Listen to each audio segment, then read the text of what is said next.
તો નમસ્કાર મિત્રો, કેમ છો? વિડીયોમાં તમારું સ્વાગત છે। અત્યારે વાત કરવામાં આવે તો ડાકણે આજે ફરી હુમલો કર્યો છે અને પાવાગઢમાં જે પ્રમાણે ડાકણ જોવા મળી રહી હતી અને તે ડાકણ બાદ અત્યારે પાવાગઢમાં એક બીજી ડાકણ જોવા મળી છે। તમે વિડીયો છેલ્લે સુધી જોતા રહેજો, હું તમને વિડીયો બતાવવાની કોશિશ કરીશ અને આજના વિડીયોમાં તમને એ કહેવાનું છું કે શું આ સાચી હકીકત છે કે વચ્ચે કોઈ અફવા ફેલાવી રહી છે। ચાલો મિત્રો, આજના વિડીયોની આપણે શરૂઆત કરીએ છીએ, પરંતુ એની પહેલાં જો તમે આપણી ચેનલને સબસ્ક્રાઇબ ના કરી હોય તો ચેનલને જલ્દીથી સબસ્ક્રાઇબ કરી અને નોટિફિકેશન બેલનો ઓલ પર જરૂર સિલેક્ટ કરજો, જેથી કરીને અવનવા વિડીયોની માહિતી તમને સૌથી પહેલાં મળી રહે।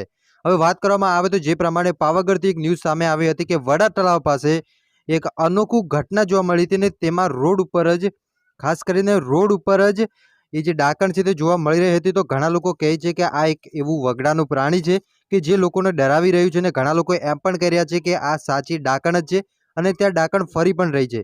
તમે આ મુદ્દે શું કહેશો મને કમેન્ટ કરીને જરૂર બતાવજો, પરંતુ એની પહેલાં એ કહેવા